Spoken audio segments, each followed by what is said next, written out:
허블 상수는 우주의 팽창 비율을 나타내는 수입니다. 보통 70km/s의 메가퍼섹이라고 많이 이야기하는데 이는 1메가파섹의 거리당 천체가 초속 70km씩 멀어진다는 뜻이죠. 그래서 이 메가파섹의 거리에 있는 천체는 초속 140km, 3메가파섹의 거리에 있는 천체는 초속 210km의 속도로 멀어지게 됩니다. 그런데 이 부분은 뭔가 이상하죠? 허블 상수는 이렇듯 우주의 팽창 비율을 나타내는 수인데 이 허블 상수가 틀렸다는 건 도대체 무슨 뜻일까요? 설마 우주가 팽창하지 않는다는 걸까요?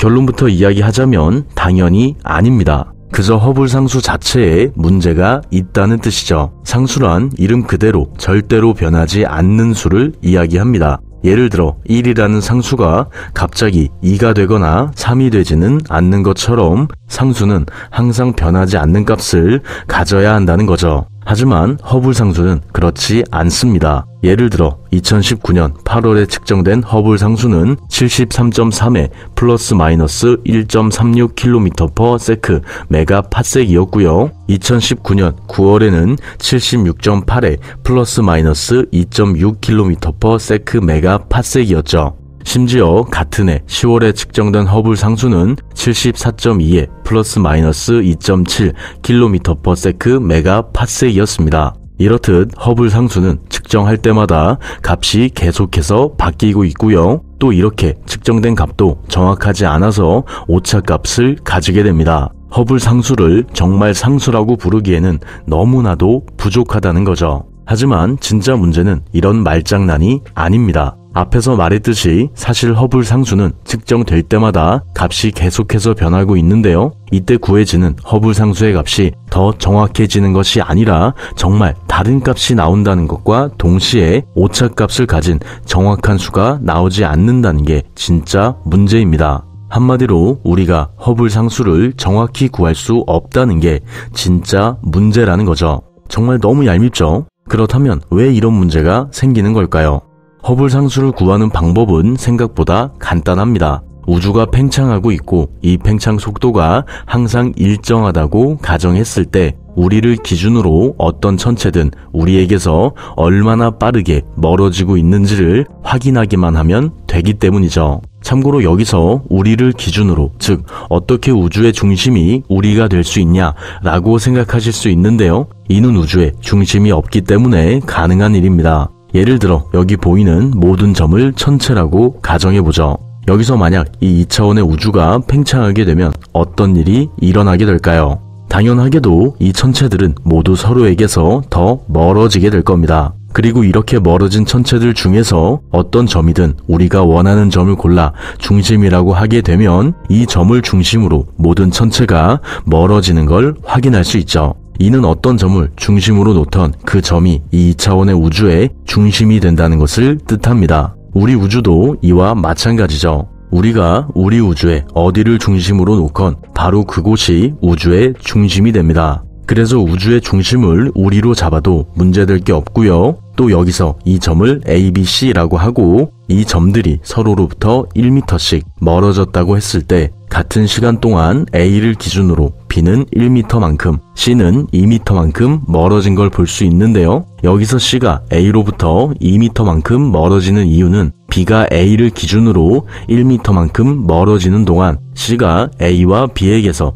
동시에 멀어지기 때문입니다. 이로 인해 같은 시간 동안 공간이 똑같이 팽창하더라도 C는 B보다 A로부터 더 멀어지게 되는 거죠. 그리고 이는 C가 A에게서 멀어지는 속도가 공간에 비례한다는 뜻이기도 합니다. 허블 상수의 값이 속도의 거리를 나눈 값인 이유가 바로 여기에 있죠. 그럼 이제 허블 상수를 직접 구해보면서 왜 우리가 허블 상수를 정확히 구할 수 없는지를 보도록 할까요? 먼저 허블 상수를 구하기 위해서는 앞에서 이야기한 것처럼 우리로부터 천체가 얼마나 빠르게 멀어지고 있는지를 알아야 합니다. 이 과정에서 많은 방법이 사용되지만 가장 보편적으로는 적색 편의를 이용하게 되죠. 적색 편의는 도플러 효과에 의해서 우리로부터 멀어지고 있는 빛의 파장이 길어지는 현상을 말하는데요. 도플러 효과란 파동을 일으키는 물체가 이동하거나 관측자가 이동할 때 파동의 진동수가 변하는 현상을 말합니다. 단순하게 우리와 가까워지는 차의 소리가 점점 커지고 반대로 다시 멀어질 땐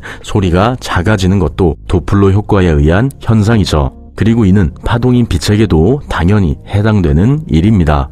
우리가 볼 수 있는 빛인 가시광선의 경우 파장에 따라 7가지의 각각 다른 색을 가지고 있는데요. 파장, 즉 마루와 마루의 사이나 골과 골 사이의 길이가 가장 짧은 에너지가 가장 강한 빛은 보라색으로 보이게 되고요. 에너지가 약한 빛은 빨간색으로 보이게 됩니다. 그래서 우리에게서 멀어지고 있는 천체에서 나오는 빛은 멀어지는 자동차의 소리가 작아지는 것처럼 파장이 길어지며 에너지가 약해지며 적색 편의를 일으키게 되고요. 반대로 우리와 가까워지고 있는 빛은 에너지가 강해지면서 파장이 짧아지면서 청색 편의를 일으키게 되죠.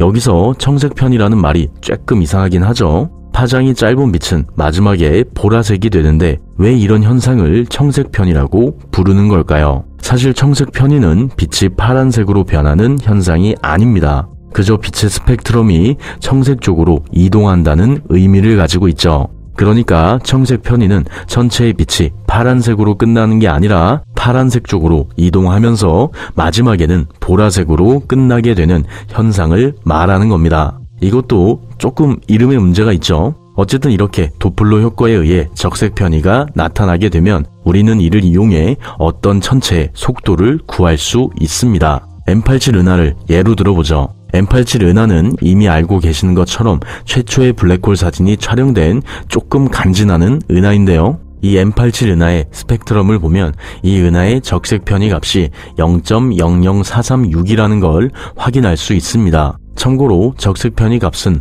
델타 람다에서 람다를 나눈 값인데 델타 람다는 관측자가 보는 빛의 파장에서 광원이 방출하는 파장을 빼준 값입니다. 즉 적색 편의라는 값은 결국 비율이라는 거죠. 그리고 이렇게 구한 적색 편의 값에 광속을 곱해주면 간단하게 천체의 속도를 구할 수 있습니다. M87 은하의 경우 약 1307km/s의 속도로 우리에게서 멀어지고 있다는 걸 확인할 수 있고요. 이를 이용하면 허블 상수까지도 구할 수 있죠. M87 은하가 우리와 약 16메가파섹만큼 떨어져 있으니까 M87 은하의 속도에 16을 나눠주기만 하면 최종적으로 81.69km/s 메가파섹이라는 값을 얻을 수 있습니다. 그런데 이 부분은 너무 이상하긴 하죠. 우리가 아는 허블 상수는 약 70km/s의 메가파섹인데 왜 갑자기 허블 상수의 값이 변했을까요? M87 은하에 어떤 문제라도 있는 걸까요?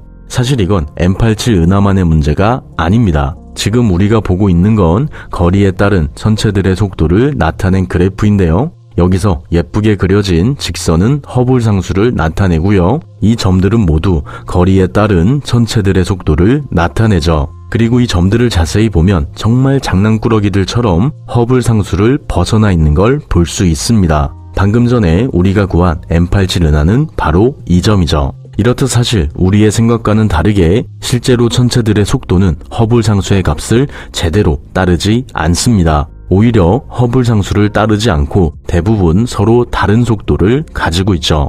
그렇다면 왜 이런 일이 일어나는 걸까요? 이렇게 천체들의 속도가 다른 건 중력 때문입니다. 중력은 질량이 있는 물질이 만드는 시공간의 휘어짐으로 거리가 가까울수록 강해지고요. 반대로 거리가 멀어질수록 약해지는 힘이죠. 하지만 의외로 중력은 거리가 멀어져도 절대로 0이 되지 않는 말도 안 되는 성질을 가지고 있습니다. 그리고 이로 인해 우주는 평평한 상태를 가질 수 없게 되죠. 왜냐면 중력이 이 공간을 평평하게 놔두지 않고 이런 식으로 울퉁불퉁하게 눌러놓기 때문입니다. 그러니까 우리가 적색 편의를 관찰할 때 빛이 중력이 만들어 놓은 이 구불구불한 공간을 통과하면서 조금씩 변화하기 때문에 어쩔 수 없이 은하의 속도에는 오차값이 존재하게 된다는 거죠. 하지만 진짜 문제는 이게 아닙니다. 중력에 의해 적색 편의 값이 변하더라도 은하들을 서로 묶은 뒤 거리에 따라 적색 편의 값의 평균을 내서 이 문제를 해결하면 되기 때문이죠.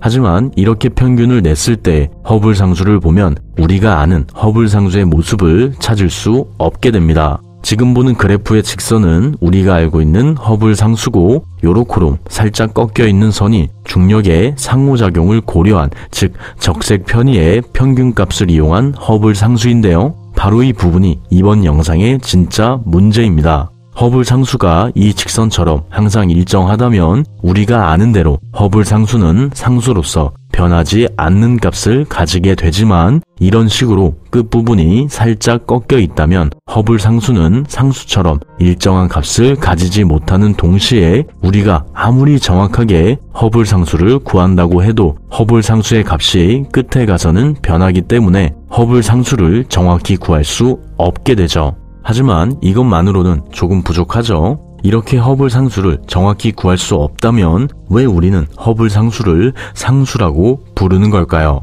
사실 허블 상수를 상수라고 부를 수 있는 건 우주에 중심이 없기 때문입니다. 앞에서 이야기했듯이 우주가 팽창하게 되면 어느 곳이든 우주의 중심이 될 수 있고요. 이는 우리가 우주의 어디에 있건 우주가 항상 같은 속도로 팽창한다는 걸 의미합니다. 그래서 허블 상수가 정말 상수처럼 일정하지 않아도 이런 의미에서 본다면 충분히 상수라고 이야기할 수 있죠. 마지막으로 정리해보자면 허블 상수는 우주가 일정한 속도로 팽창하는 비율을 나타내지만, 실제로 은하의 속도를 측정해서 허블 상수를 구해보면 의외로 허블 상수를 따르지 않는 경우가 있습니다. 왜냐면 은하의 중력이 서로에게 조금씩 영향을 미치고 있기 때문이죠. 즉 우주가 평평하지 않기 때문에 빛이 이 공간을 통과하면서 생기는 적색 편의 값이 변하게 된다는 겁니다. 하지만 진짜 문제는 이게 아니었죠. 중력이 영향을 미치는 것을 고려해서 다시 허블 상수를 구해보면 거리에 따라 허블 상수의 그래프가 살짝 꺾이는 걸 볼 수 있는데요. 이로 인해 허블 상수는 일정한 값을 가질 수 없게 되죠. 따라서 우리가 아무리 허블 상수를 정확히 구해도 허블 상수의 값 그 자체가 변하기 때문에 정말 정확한 허블 상수를 구할 수 없다고 말할 수 있습니다. 영상 봐주셔서 감사합니다. 구독과 좋아요, 알림 설정 잊지 마시고요. 항상 오차값을 가지는 허블 상수처럼 사실 우리도 이런 오차값 때문에 아름다운 것 같습니다. 왜냐면 완벽하지 않아야 계속 변화하기 때문이죠. 그러니까 자신이 완벽하지 않다고 슬퍼하기보다는 자신의 오차값을 아주 조금만 사랑해주는 건 어떨까요? 그럼 내일도 완벽하지 않게 조금만 더 행복한 하루 되길 바래요. 윤맨